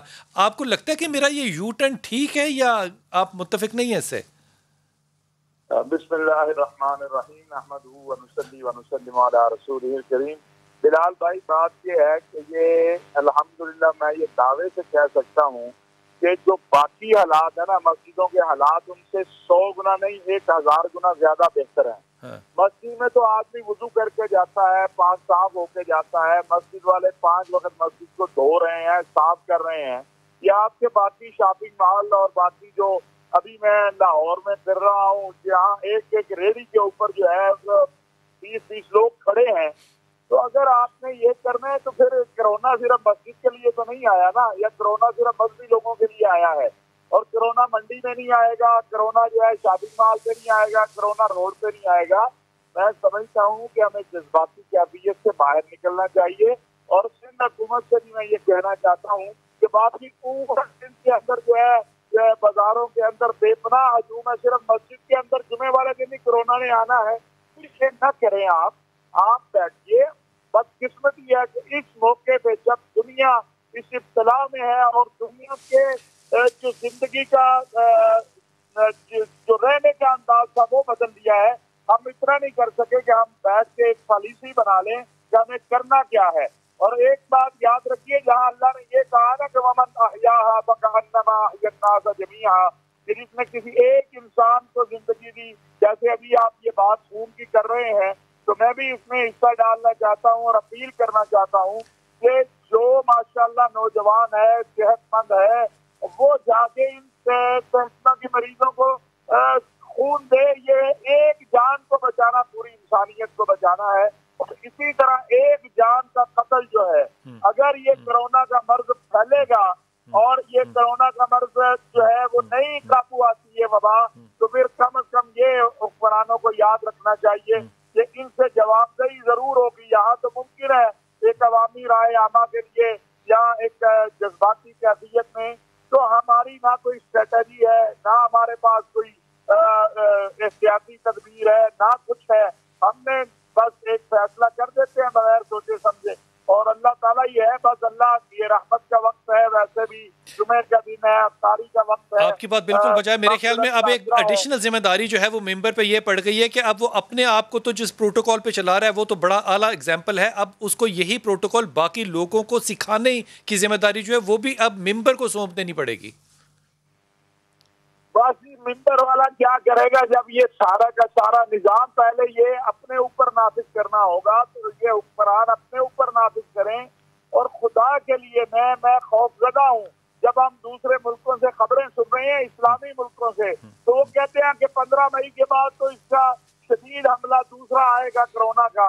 और हमारे भी लोग ये कह रहे हैं मुसलसल, अमवात बढ़ गई हैं, लेकिन हम कहते हैं नहीं जी। तो हमारे ताजरों वैसे ये बात ना मुफ्ती हाफिज साहब आपने बड़ी कमाल बात की। एक हाफिज को, एक मौलवी को ये बात जब समझ आने लगी है तो हुकूमत को ना समझ आए तो मैं सिवाय दुआओं के और मैं क्या कर सकता हूँ। रो रो के हशर हो गया। मैं ओन अब्बास आपका इंतहाई ममनून हूँ। आपने जो बहुत आला खबर दी, ये इल्म था लेकिन हम भूल गए हुए थे, आपने ताज़ा किया कि बैतुल माल जो है वो खैरात और सदक़ात पर नहीं चलता, ये फ़ंड है जो हुकूमत देती है, इसलिए इसमें सैयद और गैर सैयद हर किसी की मदद हो सकती है।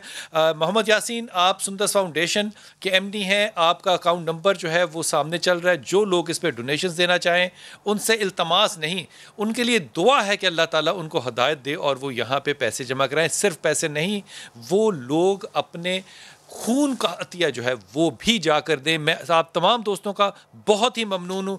गुजरांवाला जो हमारे मुल्क का एक बहुत शहर है खाने पीने के हिसाब से, वहाँ पे मोहसिन खालिद हैं हमारे साथ और आज हमें बताएंगे कि वहाँ के अजनास, सब्जियों और फलों के रेट कैसे चल रहे हैं। मोहसिन, अस्सलाम वालेकुम। वालेकुम सलाम बिलाल साहब। जनाब आली, हुक्म फरमाइए, क्या चीज़ें हैं? जी बिल्कुल बिलाल साहब, एक तो ये है कि महंगाई तो है ही, वो बेकाबू है, लेकिन ऊपर से जो जहीरा दोजी और मुनाफाखोरी है उसको जिला इंतजामिया कामयाब नहीं हो पा रही उसको कंट्रोल करने में। आटे की कीमत की बात करते हैं सबसे पहले। को आटे की जो कीमत है 20 किलो थैले की वो 805 रुपए है सरकारी सतह पे, लेकिन इस वक्त मार्केट में जो आटा है 950 रुपए में बेचा जा रहा है। चीनी की बात करें तो चीनी की कीमत किलो 78 रुपए है, लेकिन जो है 95 रुपए से कम किसी भी जगह पे दस्तयाब नहीं। और जहां पे 78 या 80 रुपए की चीनी मिल रही है, लोग शिकायत कर रहे हैं कि इसमें मिठास ही नहीं है। ऐसे ही बात करें कि दूध की, तो दूध की फी लीटर जो कीमत है 90 रुपए है सरकारी सतह पर, लेकिन वो 110 से 115 रुपए में फरोख्त किया जा रहा है। मटन की बात करें तो 900 रुपए किलो रेट है, लेकिन 1100 से कम किसी भी जगह दस्तयाब नहीं है। ऐसे ही मुर्गी का रेट है 222 रुपए फी किलो, लेकिन 250 रुपए में बेचा जा रहा है। अंडे दर्जन अगर बात करें तो 88 रुपए की दर्जन रेट जो है वो मुकर्रर किया गया है जिला इंतजामिया की जानिब से, लेकिन 100 रुपए दर्जन के हिसाब से जो है वो अंडे मार्केट में बेचे जा रहे हैं। ऐसे ही रोटी की बात करें, ग्राम वाली रोटी जो है वो 7 रुपए उसकी कीमत है, लेकिन 10 रुपए। नान जो 12 रुपए उसकी कीमत है, लेकिन वो 14 रुपए में फरोख्त किया जा रहा है। अब मैं आपको बिलाल साहब बताता हूँ सब्जियों के जो रेट है, करेला जो है उसकी कीमत 55 रुपए मुकर्रर की गई है, लेकिन मार्केट में 65 रुपए से कम किसी भी जगह पे करेले जो है अच्छी किस्म के वो दस्तयाब नहीं है। लहसुन की बात की जाए तो 210 रुपए वाला जो लहसुन है वो 225 रुपए में फरोख्त किया जा रहा है। सब्ज में जो है 33 रुपए उसकी कीमत है, लेकिन 35 से 42 रुपए में इसकी फरोख्त की जा रही है। लीमू जो चाइना का है उसकी कीमत सरकारी सतह पर 210 रुपए मुकर्रर की गई है, लेकिन 225 रुपए से कम किसी भी जगह पे दस्तयाब नहीं है। और जो देसी लीमू है उसकी कीमत 310 रुपए है और 325 रुपए में वो बेचा जा रहा है। ऐसे ही प्याज की बात करें तो प्याज जो है 41 रुपए उसकी जो है कीमत है, लेकिन 50 रुपए में इस वक्त मार्केट में बेचा जा रहा है। और वाहिद जो यहाँ पे बाजार कायम किया है मॉडल बाजार, वहां की आपको कीमतें बता रहा हूँ कि वहां पे भी मार्केट रेट जो है सरकारी सतह से कम से 5 से 7 रुपए ज्यादा है। फलों की बात तो सेब सबसे ज्यादा इस्तेमाल होते हैं क्योंकि फ्रूट चाट में भी इस्तेमाल होते हैं, तो 235 रुपए उसकी कीमत है, लेकिन 250 रुपए फी किलो के हिसाब से जो है वो सेब बेचे जा रहे हैं। केला जो दर्जन है 140 की सरकारी कीमत है, लेकिन 150 से 155 रुपए में केला जो है मार्केट में बेचा जा रहा है। अमरूद की बात की जाए तो 110 रुपए इसकी कीमत है, लेकिन 118 120 रुपए में फरोख्त किया जा रहा है। ऐसे ही खरबूजे की अगर बात की जाए तो 96 रुपए उसका सरकारी रेट है, लेकिन 110 रुपए में। मोहसिन बहुत शुक्रिया, आपने जो बहुत ही आला रेट तो अपनी जगह आपने कहा कि यहाँ पे एक सरकारी बाजार जो है मॉडल बाजार जो है वो भी लगा दिया गया। हफ्ता कल है, खुलना लॉकडाउन हफ्ते से है और मॉडल बाजार हुकूमत ने अगर लगा दिए हैं तो हुकूमत अपने लॉकडाउन की कितनी रिस्पेक्ट कर रही है, ये एक बहुत बड़ा सवालिया निशान है। बहुत ममनून आपका। मोहम्मद यासीन, सुंदस फाउंडेशन को आप रन कर रहे हैं, ये फरमाइए, मेरे पास आखिरी लम्हात है, आपको डेली बेसिस पे तमाम सेंटर्स में कितनी बोतल खून दरकार होता है? आवाज आपको मोहम्मद यासीन डेली बेसिस पे कितनी बॉटल्स खून की दरकार होती हैं? बिलाल भाई, हमें हमारे जो 6 सेंटर्स हैं पंजाब में और इस्लामाबाद में, उनमें जो है हमें तकरीबन जो है वो एक दिन में 300 से 400 बैग की जो है रिक्वायरमेंट होती है, हम जिसमें जो है प्लाज्मा और रेड सेल जो है वो दोनों हमें चाहिए होते हैं। ठीक, अच्छा, ये जो आपको पुलिस ने बड़ी ज़्यादा हेल्प की, इससे वाकई बहुत ज़्यादा मदद मिली आपको, क्योंकि पब्लिक जनरली कम आई इस लॉकडाउन के अंदर आपके पास? जी, मैं आपको बताता चलूं कि हमारी जो पाकिस्तानी अवाम है, जब आपके चैनल ने और दीगर चैनल्स ने जो है थैलेसीमिया के बच्चों की आवाज़ उठाई, तो इस्लामाबाद पुलिस, पंजाब पुलिस, दावत इस्लामी और हमारे जो कॉलेजेस और यूनिवर्सिटीज़ के जो स्टूडेंट्स थे वो आए और उन्होंने बढ़ चढ़ कर खून के अतियात दिए। और शुक्र है अल्हम्दुलिल्लाह कि इस वक्त जो है बहुत पहले शदीद ख़तरात जो है थैलेसीमिया के बच्चों की ज़िंदगियों को लाहक थे, लेकिन अब जो है हम उस फेज़ से बाहर निकल आए हैं। लेकिन अभी भी हमें जो है वो बहुत ज़रूरत है, हमें और दीगर सेंटर्स को खून की ज़रूरत है। तो मैं आपसे आखिर में जो है ये अपील करना चाहूँगा बिलाल भाई कि आप, बल्कि मेरी अपील शायद इतनी मौसर ना हो, मेरी आवाज़ इतनी मौसर ना हो, मैं आपसे अपील करता हूँ कि सुंदस फाउंडेशन को इस साल जो है सिर्फ इलाज और मुआवजा के लिए 30 करोड़ रुपया दरकार है। अगर ये 30 करोड़ रुपया रमज़ानुल मुबारक में जो है इकट्ठा नहीं होता तो हम जो है वो बहुत सारे जो है मरीज़ों का इलाज नहीं कर सकेंगे। तो काइंडली आप जो है, आपको सुनते हैं लोग, आपकी बात को मानते हैं, आप हमारे सेंटर में कई दफ़ा आ चुके हैं, इन मरीज़ बच्चों की मदद कर चुके हैं, तो मेरी आपसे अपील होगी कि आप जो है वो अपना क्या कहते हैं आम आवाम आवाम से, मुखय्यर हज़ात से भी अपील करें और आप हमारे मोहतरम इमरान खान साहब से भी अपील करें कि वो पाकिस्तान बैतुल माल का बजट भी जो है वो बढ़ाए, ताकि पाकिस्तान बैतुल माल जो है वो थैलीसीमिया के बच्चों की ज़्यादा से ज़्यादा मोहम्मद यासिर फाउंडेशन कि में आप हमसे बात कर रहे थे और आपने अपने मामलात को बड़े वाज़ेह तौर पे सामने रख दिया। कप्तान से अपील करनी है, कप्तान से और सदर ममलकत दोनों से अपील करते हैं। ये 30 करोड़ रुपया, यकीन कीजिए पाकिस्तान में 30 करोड़ लोग, कितने लोग हैं जो कि 30 करोड़ रुपया जो है वो एक चेक के साइन के दे सकते हैं। ये बहुत ही अहम बात है और खून देना बड़ी अहम बात है। तमाम दोस्तों से हाथ बांध के अपील, पाकिस्तान में, अमेरिका में, यूके में, यूएसए में, हर जगह जो सुनने वाले लोग हैं, खुदा के वास्ते आइए और इन बच्चों की ज़िंदगी का छोटा सा सहारा बनिए। लेकिन एक बहुत आजिज़ाना अपील कप्तान आपसे कि इसके लिए कोई कानून साजी कीजिए ताकि आने वाले 5000 बच्चे अगले साल जो है वो इसमें शामिल ना हों। समा का दस्तरखान देखते हैं और देखते हैं कि आज क्या चीज़ अफ्तारी के लिए बन रही है।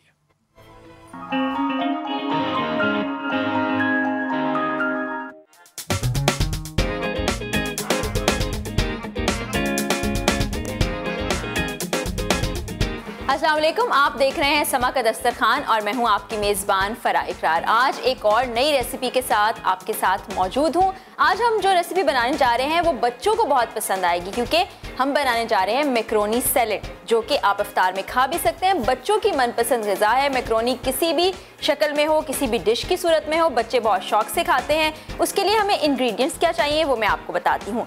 मैक्रोनी मैंने एक बॉल या आप एक बड़ा कप भी ले सकते हैं, उसको बॉयल करके रख लिया है अपने पास। ये देखिए क्यूब्स में कटा हुआ बोनलेस चिकन हमारे पास है, तकरीबन 1 पाव। कटी हुई चाइनीज़ गाजर हमने ले ली है, प्याज क्यूब्स की सूरत में कटा हुआ है, शिमला मिर्च है, उसके अलावा हमारे पास काली मिर्च पाउडर है, नमक पाउडर है और हल्दी है। मायोनीज़ इसका एक मेन इंग्रेडिएंट है, वो आधा कप तकरीबन हमने ले लिया है, और दूध। ये हमने आग जलाई और पैन गरम हो रहा है। अब हम इसमें चिकन ऐड कर देंगे, थोड़ा सा नमक ऐड किया और बिल्कुल इसी तरह से चुटकी भर काली मिर्च हमने इसमें ऐड कर ली। उसके बाद इसको हम स्टीम पे रख देंगे। आंच बिल्कुल हमें हल्की करनी है, क्योंकि आंच पे हमारा चिकन जब तक स्टीम होगा तब तक हम बाकी मटेरियल तैयार कर लेते हैं। एक बॉल लेंगे, बॉल के अंदर ये जो मायोनीज़ हमने निकाली थी तकरीबन आधा कप इसमें हमने डाल लिया है। 1/4 दूध इसमें ऐड कर लिया। आप अंदाज़ा रख सकते हैं कि मायोनीज़ से आधा दूध आप इसमें डालेंगे। इसमें इसके बाद हमने नमक ऐड करना है, हाफ़ टेबल स्पून ही हमने इसमें काली मिर्च ऐड कर ली है। थोड़ी सी हल्दी ऐड करेंगे, बिल्कुल चुटकी भर, और इसको हम विस्कर की मदद से मिक्स कर लेंगे।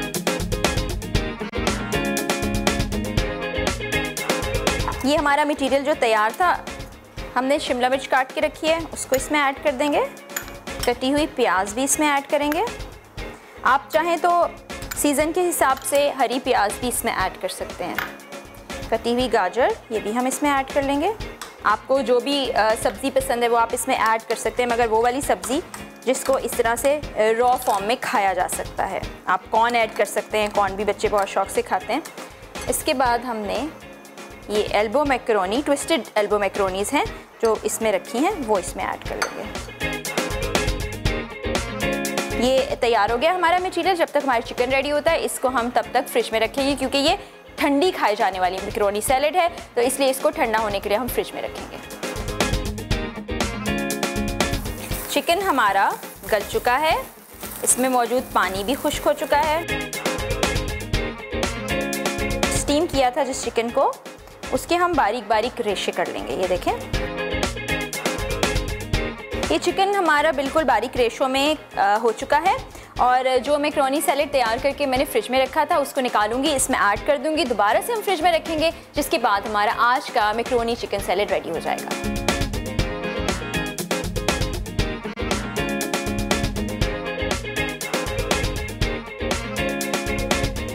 ये ठंडा हो चुका है। इसमें अब हमने ये चिकन के रेशे जो करके रखा है इसको ऐड करेंगे और इसको अच्छी तरह से मिक्स कर लेंगे, और उसके बाद फिर हम फ्रिज में इसको ठंडा होने के लिए रख देंगे।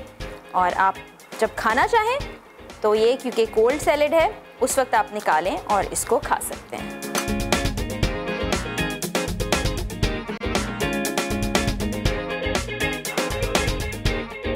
ये देखें जी, हमारा चिकन मैक्रोनी सैलेड बिल्कुल रेडी हो चुका है, जिसको आप इसी तरह ठंडा ठंडा खाएंगे और इफ्तार में बहुत अच्छा लगता है, क्योंकि कुछ लोग को हल्की ग़िज़ा खाने का शौक़ होता है और ख़ासतौर पे बच्चे बहुत शौक़ से खाते हैं।